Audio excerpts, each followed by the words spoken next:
Hi guys, behind me is the Hyundai Tucson. Now, we've reviewed the Tucson a few times on our channel, but this time around, this is the facelifted version of the Tucson, the 2019 Tucson. This is the higher of two variants, all right? My most recent review of the Tucson featured it in its 2-liter NA version. That one was priced at 123,888. This 1.6 turbo here, this is the highest spec model, is priced 20,000 ringgit more expensive at 143,888. So what do you get for the money? To start with, a more powerful engine. This 1.6 liter turbo makes 177 PS, 265 Newton meters of torque. All right, and yeah, so you also get a whole lot more features, and that makes the extra 20k outlay really worthwhile if you are considering the Tucson as your next purchase. So let's run through some of the differences. Broadly speaking, when you look at it from the outside, the wheels, okay, both the 2-liter and the 1.6 turbos share the same 17-inch wheels, so immediately the differences may not be that obvious. The headlights, the 2-liter model gets halogen projector headlights, so here you get LEDs, but both the 2-liter and the 1.6 turbo gets the LED position lamp here, as well as the daytime running lights here. The grille, okay, now here with the 2-liter model you get chrome finish at the side, along the side, as well as on these horizontal slats, whereas with the 2-liter model, this is sort of a matte silver finish, and all these grille patterns unpainted. Now we come around to the side.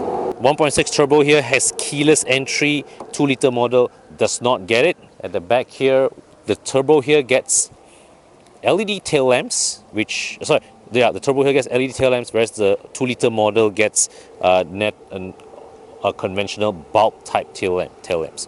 Okay, let's see whether does this have hands-free tailgate opening. It does not, but I do know it has a powered tailgate, and yeah, so you got a reverse camera right there, and here, okay, the boot. So this is the tonneau cover, which you can mount in 3 separate locations. Here is when you want it to be placed away, or you can put it up there. Right. So there I've got the tonneau cover snapped into position there. This piece here, I think this is a local add-on. Let me just take it out and put aside first. This is bulky, but I think those of you who regularly carry very dirty items, muddy items, you will appreciate this, because then you can easily take this out and wash it with water. So open this, right? Underneath here is the spare tire. This is a full-size spare tire, and I remember if you open this, so if Hyundai did not offer a spare tire as well, this is an additional slot here in which you can really stow away the tonneau cover. All right, let me just put these back.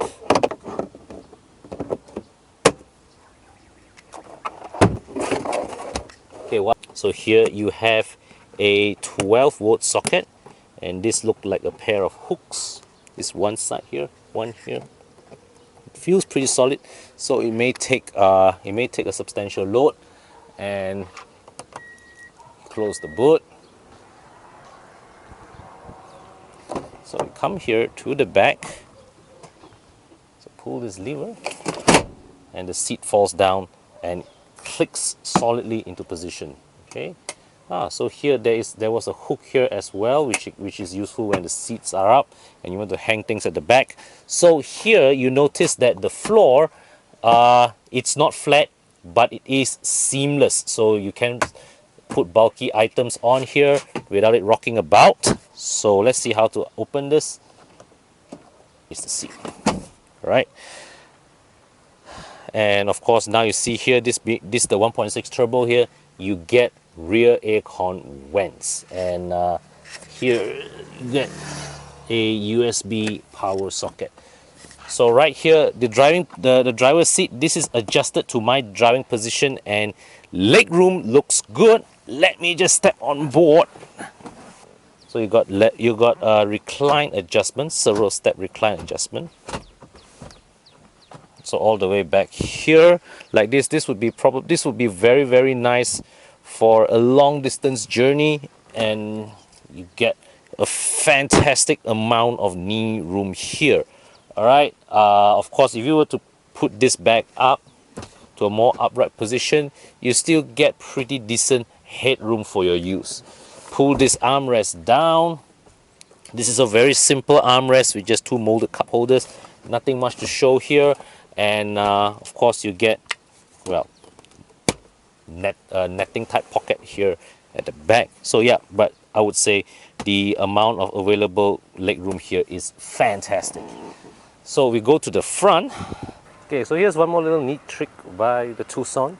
So right now the car is locked. I'm holding the key. And as I approach the car, the side mirrors extend out sort of like an acknowledgement to say that, you know, the car knows that you are here, inviting you to come on board. And so let me just show you the door card. These are different panel, different grade of different materials. Hard plastic.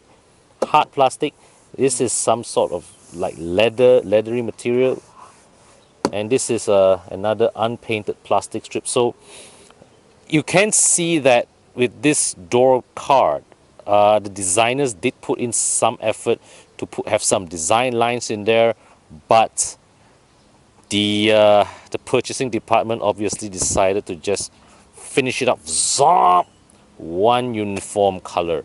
And the same story goes with the cabin.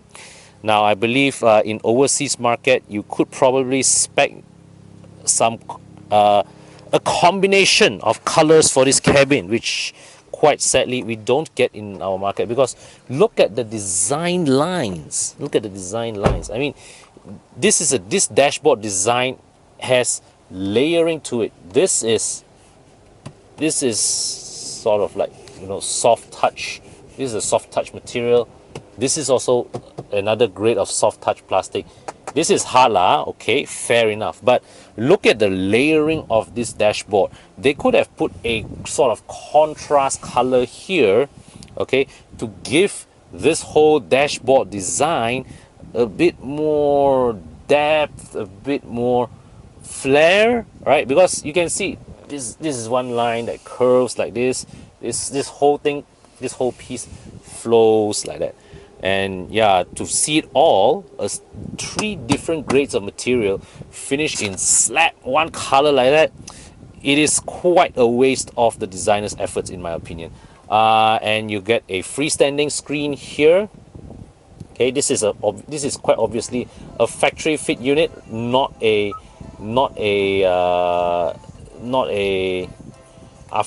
locally fitted thing lah. So the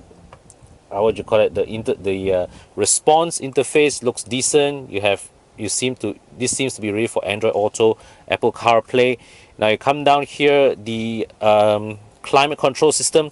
This is a very basic setup. You get 2-zone climate control. Displays here a bit old-fashioned but functional, clear. The tactile feel of the switches are good. And here you get a good supply of power, 2 12-volt sockets, 1 USB port, and this whole center tray here, center console here, very nicely partitioned. I would say they didn't have to waste their effort with this. They could have just molded this into one large rectangular storage space, that would have been great. But as it is, this is already useful enough. So you've got this one tray here, you got this tray here big enough to swallow a mobile phone, and you've got this with a separate removable tray here, and a rather large center console box. So certainly this is a cabin not short of storage solution, right? But switchgear quality is decent, is solid. The switches give good tactile feel, but at the same time, this look here is also getting a bit dated, and that is before we come to the instrument cluster. Nice gauges, right? Clear, easy to read,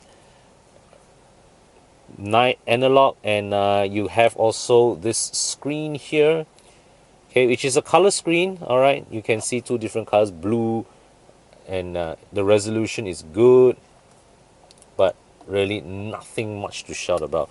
So the overall feel of this car's design, the cabin, and all, I would say handsome looking, inoffensive, no major bones to pick, but really nothing that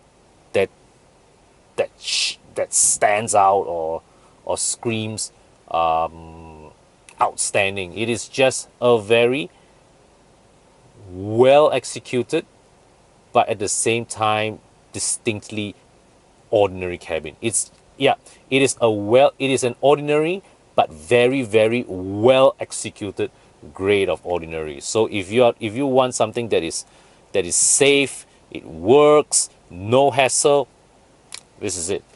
But if you want a bit more flair, you gotta look elsewhere.